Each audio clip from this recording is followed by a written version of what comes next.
मुनि लखन सहित रघुराई हो मांगन आई।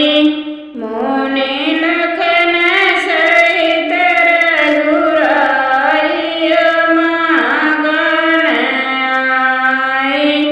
रघुवंशी के जाय सभा में रघुबर बन सुनाई। रघुवंशी के जाय सभा में रघुबर बन सुनाई। हे नृपदेव लखन रघुबर जी का। हे नृपदेव लखन रघुबर जी का। हमका सब असुर सताई हो मांगन आई।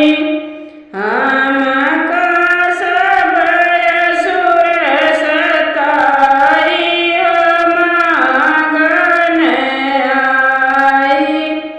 सुनत बचन उठि काँपय अवधपति ठाड़ भय अकुलाइ।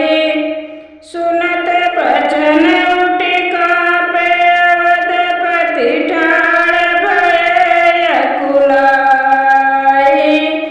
प्राण आधार लखन रघुबर मोरा। प्राण आधार लखन रघुबर मोरा। कैसे